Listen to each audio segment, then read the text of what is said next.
Sorry, ഒരു കാര്യം കൂടി അറിയാനുണ്ടായിരുന്നു. കഴിഞ്ഞ 15-ാം തീയതിയും 16-ാം തീയതിയും ഡോക്ടർ ലീവ് എടുത്തിരുന്നോ? ഓ, എന്തിനായിരുന്നു? ചെന്നൈക്ക് പോവാൻ. ഡോക്ടർ എന്തിനാ ചെന്നൈക്ക് പോയത്? അവിടെ US കോൺസുലേറ്റിൽ പോയതാ. ഡോക്ടറിന് USA പോസ്റ്റ് ഗ്രാജുവേഷൻ എടുക്കണമെന്ന താല്പര്യം. സ്കോളർഷിപ്പിൻ്റെ ഡോക്യുമെൻറ്റ്സ് കളക്ട് ചെയ്യാൻ പോയതാ. കഴിഞ്ഞ 18-ാം തീയതി രാത്രി നിങ്ങളുടെ ഭർത്താവ് എവിടെയായിരുന്നു? അതായത് ചെന്നൈയിൽ നിന്ന് തിരിച്ചു വന്നതിൻ്റെ പിറ്റേ ദിവസം രാത്രി. ആലോചിച്ച് പറഞ്ഞാൽ മതി. അന്ന് വൈകുന്നേരം പതിവ് പോലെ ബാസ്കറ്റ് ബോൾ കളിക്കാൻ പോയിരുന്നു. പിന്നീട് ഫ്രണ്ട്സിനെ കാണാൻ പോകുന്നാ പറഞ്ഞത്. ഏത് ഫ്രണ്ട്സ്? അത് ചോദിച്ചില്ല. എന്നിട്ട് എപ്പോഴാ തിരിച്ചു വന്നേ? അതറിയില്ല, ഞാൻ ഉറങ്ങിയിരുന്നു. അപ്പോൾ ഡോർ ആരാ തുറന്നു കൊടുത്തേ? ഒരു കീ എപ്പോഴും ഡോക്ടറിൻ്റെ കയ്യിലുണ്ടാവും. നിങ്ങൾ കിരണിനെ കാണാൻ പോയ ദിവസം ഡോക്ടർ ലീവായിരുന്നില്ലേ? അല്ല, ജോലിക്ക് പോയിരുന്നു. ഉറപ്പാണോ? അതെ. ശരി. ഓക്കെ.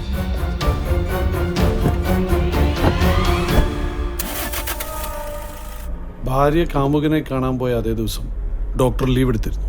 പക്ഷെ ആ കാര്യം ഭാര്യയോട് പറഞ്ഞിട്ടുമില്ല. അപ്പോൾ അതിൻ്റെ അർത്ഥം ഭാര്യയുടെ അഫെയറിനെ പറ്റി ഡോക്ടർക്ക് അറിയാമായിരുന്നു എന്നല്ലേ? അതുപോലെ കൊല നടന്ന ദിവസം ഡോക്ടർ എവിടെയായിരുന്നെന്ന് ആർക്കും അറിയില്ല. ഇതൊക്കെ വെച്ച് നോക്കുമ്പോൾ ഡോക്ടറെ ഈ കേസിൽ സംശയിച്ചേ പറ്റൂ. മാത്രമല്ല, കൊലകളെക്കുറിച്ച് നമ്മൾ തയ്യാറാക്കിയ ക്യാരക്ടർ പ്രൊഫൈൽ ഓരോന്നായി ഒത്തുവന്നുകൊണ്ടിരിക്കുക. ശവശരീരങ്ങളുമായി ഇടപഴകാൻ ഒട്ടും മടിയില്ലാത്ത ആൾ, ഫോറൻസിക് സയൻസിൽ നല്ല അറിവ്, സമൂഹത്തിൽ ഉന്നത സ്ഥാനം. അങ്ങനെ വരുമ്പോൾ ഡോക്ടറെ തീർച്ചയായും സംശയിക്കാം. പക്ഷെ അവിടെയും ഒരു പ്രശ്നമുണ്ട്. കിരൺ നല്ല കരുത്തനായിരുന്നു. കത്തി ഉപയോഗിച്ചാണ് കൊല നടത്തിയെങ്കിൽ കൊലയാളിയും നല്ല കരുത്തനായിരിക്കണം. പക്ഷെ ഇവിടെ നമ്മുടെ ഡോക്ടർ കിരണിൻ്റെ അത്രയും കരുത്തനല്ലല്ലോ. അങ്ങനെയാണെങ്കിൽ ഡോക്ടർ മറ്റാരെങ്കിലും ഏർപ്പെടുത്തിയിട്ടുണ്ടാവും. അയാളായിരിക്കും യഥാർത്ഥ കൊലയാളി. അങ്ങനെയാണെങ്കിൽ അയാൾക്ക് പേയ്മെന്റ് കൊടുത്തിട്ടുണ്ടാവും. നമുക്ക് ഡോക്ടറുടെ ബാങ്ക് അക്കൗണ്ട് പരിശോധിച്ചാലോ? വേണം. പക്ഷെ അതിനു മുമ്പ് ഡോക്ടർക്ക് എന്താ പറയാനുള്ളതെന്ന് നമുക്കറിയണം. കിരൺ കൊല്ലപ്പെട്ടതായി നമ്മൾ സംശയിക്കുന്ന കാര്യം പോലും ഡോക്ടർ അറിയരുത്. അപ്പോൾ എന്ത് കള്ളക്കാരണം പറഞ്ഞ് നമ്മൾ ഡോക്ടറെ ചോദ്യം ചെയ്യും? അയാളൊരു ഡോക്ടറല്ലേ? അപ്പോൾ ഡോക്ടർ ചികിത്സിച്ച ഒരു രോഗി നമ്മുടെ ഒരു കേസിൽ ഇൻവോൾവ് ആണ്. അതിന്റെ ചില കാര്യങ്ങൾ അറിയാനാ വന്നതെന്ന് പറഞ്ഞാലോ? ഞങ്ങൾ വന്നതൊരു വിവരം അറിയാനാണ്. ഡോക്ടർ ചികിത്സിക്കുന്ന ഒരു രോഗി ഒരു മോഷണ കേസിൽ ഉൾപ്പെട്ടതായി ഞങ്ങൾക്ക് സംശയമുണ്ട്. മോഷണം നടന്നത് കഴിഞ്ഞ 18-ാം തീയതി തിങ്കളാഴ്ച രാത്രി 11 മണിക്കാണ്. പക്ഷെ അയാൾ പറയുന്നത് അയാൾ ആ സമയത്ത് ഡോക്ടറുടെ അടുത്തുണ്ടായിരുന്നു എന്നാണ്. ആരായി രോഗി? അത് ഞാൻ പറയാം. പക്ഷേ രസം അതല്ല. അയാളുടെ മൊഴി ശരിയാണെന്ന് അറിയാൻ ഞങ്ങൾ ഹോസ്പിറ്റലിൽ വിളിച്ചു. ഡോക്ടർക്ക് അപ്പോൾ ഡ്യൂട്ടി ഇല്ലായിരുന്നു എന്നറിഞ്ഞു. പിന്നെ ഭാര്യയെ വിളിച്ചപ്പോൾ ഏതോ സുഹൃത്തിനെ കാണാൻ ഡോക്ടർ അന്ന് പുറത്തേക്ക് പോയി എന്ന് പറഞ്ഞു. ഫോണിൽ വിളിച്ചിട്ട് പിന്നെ കിട്ടിയില്ല എന്നും. അപ്പോൾ പിന്നെ സുഹൃത്തിൻ്റെ വീട്ടിൽ വെച്ചാവും മോഷ്ടാവ് ഡോക്ടറെ കണ്ടത്. ഏത് സുഹൃത്തിൻ്റെ വീട്ടിൽ വെച്ചാ? ഒരു സുഹൃത്തിനെ കാണാനാണ് ഞാൻ പോയത്. പക്ഷേ ഞാൻ കുറച്ച് മൂഡ് ഔട്ട് ആയിരുന്നു. അപ്പോൾ അതുകൊണ്ട് ഞാൻ വണ്ടിയെടുത്ത് ഒരു ഡ്രൈവിനങ്ങ് ഇറങ്ങി. രാത്രിയിൽ വൈകിയാണ് തിരിച്ചെത്തിയത്. ഡ്രൈവ് ചെയ്യുന്ന സമയത്ത് ഡോക്ടർ ആരെങ്കിലും കണ്ടിരുന്നോ? അങ്ങനെ കൃത്യമായിട്ട് ഓർമ്മയില്ല, രാത്രിയല്ലേ. പിന്നെ ആകെ ഓർമ്മയുള്ളത് ഞാൻ റോഡ് സൈഡിൽ നിന്ന് ഒരു ചാക്ക് ജൈവവളം വാങ്ങിയിരുന്നു. ഈ ആക്രി പെറുക്കുന്ന തമിഴന്മാർ വിൽക്കാൻ വെച്ചിട്ടുണ്ടായിരുന്നേ. എന്നിട്ട് കുറച്ച് കഴിഞ്ഞപ്പോൾ കാറിൻ്റെ അകത്തേക്ക് സ്മെല്ല് വരാൻ തുടങ്ങി. അപ്പോൾ പിന്നെ ഞാനത് റോഡ് സൈഡിലേക്ക് കളയുകയും ചെയ്തു. നിങ്ങൾക്ക് എന്തിനാ ജൈവവളം? പൂച്ചെടി വളർത്താൻ എൻ്റെ വൈഫിൻ്റെ ഹോബിയാണ്. ഞങ്ങളതിന് ഇടയ്ക്കിടയ്ക്ക് ജൈവവളം വാങ്ങാറുമുണ്ട്. നിങ്ങൾ പറഞ്ഞതനുസരിച്ചാണെങ്കിൽ അന്ന് 3 മണിക്കൂർ സമയമെങ്കിലും വെറുതെ ഡ്രൈവ് ചെയ്തിട്ടുണ്ട്. അങ്ങനെ ആരെങ്കിലും ചെയ്യൂ? അത് വിശ്വസിക്കാൻ ബുദ്ധിമുട്ടാണ്. അറിയാം. ഇതേ സംശയം സൗത്ത് സ്റ്റേഷനിൽ എസ്ഐക്കും തോന്നി. അതുകൊണ്ടാണല്ലോ അദ്ദേഹം എന്നെ തടഞ്ഞത്. അങ്ങനെ ഉണ്ടായോ? യെസ്, അവരെന്നെ തടഞ്ഞു, പരിശോധിച്ചു. കാറിൻ്റെ ഡിക്കിൽ ജൈവവളം ഇരിക്കുന്നുണ്ടായിരുന്നു. അതവർ കാണുകയും ചെയ്തു. അന്ന് രാത്രി 8 മണി മുതൽ പിറ്റേന്ന് രാവിലെ 6 മണി വരെ നിങ്ങളുടെ ഫോൺ സ്വിച്ച് ഓഫ് ആയിരുന്നു. എന്തിനാ അങ്ങനെ ചെയ്തേ? ഞാൻ സ്വിച്ച് ഓഫ് ചെയ്തതല്ല, ചാർജ് ഇരുന്നപ്പോൾ തനിയെ ഓഫ് ആയതാ. ഞാൻ അറിഞ്ഞില്ല. പിന്നെ രാവിലെയാണ് ഞാൻ ചാർജ് ചെയ്തത്. അത് കഷ്ടമായിപ്പോയി. ഒരു കേസ് തെളിയിക്കാനുള്ള ചാൻസാണ് ഞങ്ങൾക്ക് നഷ്ടമായത്.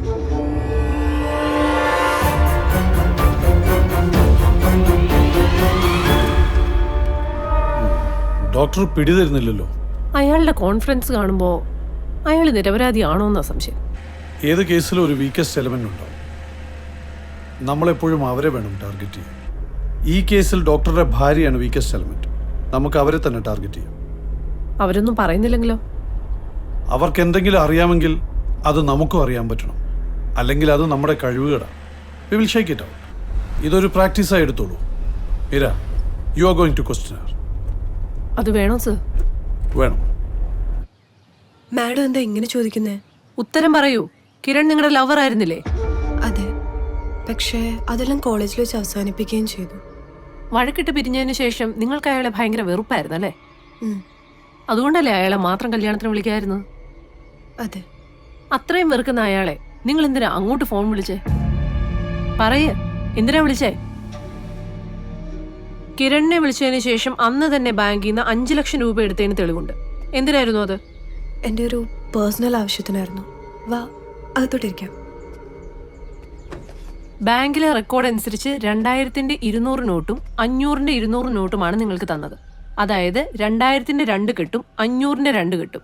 ശരിയല്ലേ? ഉം, അതെ. പിറ്റേന്ന് രാവിലെ 11 മണിക്ക് കിരണിനെ കണ്ട കാര്യം നിങ്ങൾ തന്നെ സമ്മതിച്ചതാണ്.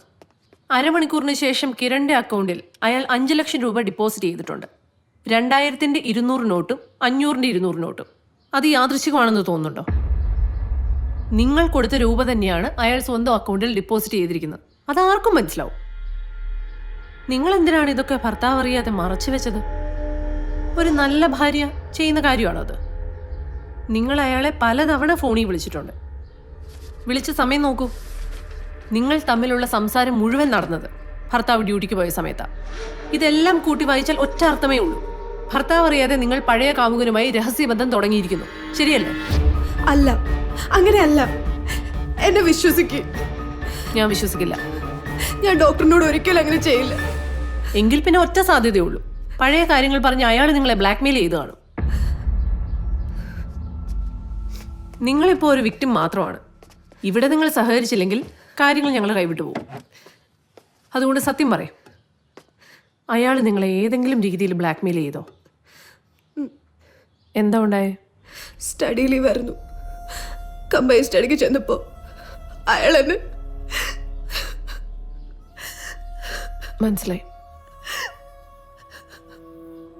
പിന്നെ ഷൺമുഖൻ എന്ന് പറഞ്ഞ ഒരാൾ എന്നെ ഫോട്ടോ കാണിച്ച് ബ്ലാക്ക്മെയിൽ ചെയ്യാൻ തുടങ്ങി. അപ്പോഴാണ് ഞാൻ കിരണിനെ വിളിച്ചത്. കരയണ്ട, ഞങ്ങൾ ശത്രുക്കളല്ല. ശ്രുതി ഇപ്പോൾ ഒരു വലിയ അപകടത്തിലാണ് പെട്ടിരിക്കുന്നത്. ഞങ്ങൾ വന്നത് നിങ്ങളെ സഹായിക്കാനാണ്. ഈ ഷൺമുഖനെ കണ്ടിട്ടുണ്ടോ? ഇല്ല, ശബ്ദം മാത്രമേ കേട്ടിട്ടുള്ളൂ. ആ ഫോട്ടോസ് എന്ത് ചെയ്തു? കത്തിച്ചേർന്നു. അവൻ്റെ പേരും സിം കാർഡും ഒക്കെ ഫേക്ക് ആവാനാണ് സാധ്യത. എന്നാലും ചെക്ക് ചെയ്യണം. എന്തു പറഞ്ഞാ ഷൺമുഖൻ ബ്ലാക്ക്മെയിൽ ചെയ്ത്? 50 ലക്ഷം കൊടുത്തില്ലെങ്കിൽ ഫോട്ടോ ഭർത്താവിനെ കാണിക്കുമെന്ന് പറഞ്ഞു. അപ്പം നിങ്ങൾ ഉടനെ കിരണിനെ വിളിച്ചു. അയാൾ എന്തു പറഞ്ഞു? എന്ത് ചെയ്തിട്ടാണെങ്കിലും സഹായിക്കാമെന്ന് പറഞ്ഞു. എന്നിട്ട് ഷൺമുഖന് കൊടുക്കാൻ കിരണിന്റെ 5 ലക്ഷം രൂപയും കൊടുത്തു. അതിനുശേഷം കിരൺ നിങ്ങളെ വിളിച്ചിരുന്നോ? ഇല്ല. ഷൺമുഖനോ? ഇല്ല. ഒരിക്കൽ പോലും ഇല്ല. രൂപ കൊടുത്തിട്ട് എന്ത് സംഭവിച്ചു എന്നറിയാൻ നിങ്ങൾ ശ്രമിച്ചില്ലേ? അതറിയാൻ ഞാൻ പിന്നീട് കിരണിനെ വിളിച്ചിരുന്നു. അപ്പോൾ അവൻ്റെ ഫോൺ സ്വിച്ച് ഓഫ് ആയിരുന്നു. ഞാൻ കരുതി അവൻ പ്രശ്നങ്ങളെല്ലാം സെറ്റിൽ ചെയ്ത് കാണുമെന്ന്. ഞാൻ ആരോടും പരാതിപ്പെട്ടിട്ടില്ല. പിന്നെ എന്തിനാ നിങ്ങളിപ്പോൾ ഇതെന്നോട് ചോദിക്കുന്നത്? പറഞ്ഞല്ലോ, കഴിഞ്ഞ 18-ാം തീയതിക്ക് ശേഷം കിരണിനെ കാണാനില്ല. അയാൾ ഒളിവിൽ പോയതാണെന്നാണ് ഞങ്ങളുടെ അഭിപ്രായം. പക്ഷെ അയാളെ ആരെങ്കിലും കൊലപ്പെടുത്തിയതാവാനും സാധ്യതയുണ്ട്. കിരൺ കൊല്ലപ്പെട്ടു എന്ന് പറയാൻ ഞങ്ങളുടെ കയ്യിൽ തെളിവൊന്നുമില്ല.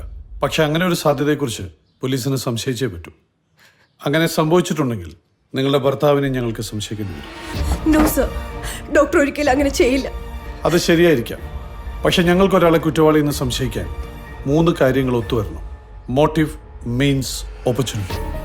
ഈ 3 കാര്യങ്ങൾ ഒത്തുവരുന്ന ഒരാൾ നിങ്ങളുടെ ഭർത്താവാണ്. എങ്ങനെ? പറയാം. കിരൺ നിങ്ങളെ ബ്ലാക്ക്മെയിൽ ചെയ്യുന്നു. പിറ്റേന്ന് നിങ്ങൾ അയാൾക്ക് പണം കൊടുക്കുന്നു. ആ കാര്യം നിങ്ങൾ ഭർത്താവിനോട് പറഞ്ഞിട്ടില്ല. പക്ഷെ അതേ ദിവസം ഡോക്ടർ ലീവ് എടുത്തിരുന്നു. ലീവ് എടുത്ത കാര്യം ഡോക്ടർ നിങ്ങളോടും പറഞ്ഞിട്ടില്ല. ശരിയല്ലേ? ഇത്രയൊക്കെ ഒത്തുവന്ന ശേഷം ഒരു കൊലപാതകം നടന്നിട്ടുണ്ടെങ്കിൽ നിങ്ങളുടെ ഭർത്താവിന് അതിൽ പങ്കില്ലെന്ന് പറഞ്ഞാൽ അത് വിശ്വസിക്കാൻ പോലീസിന് ബുദ്ധിമുട്ടുണ്ട്.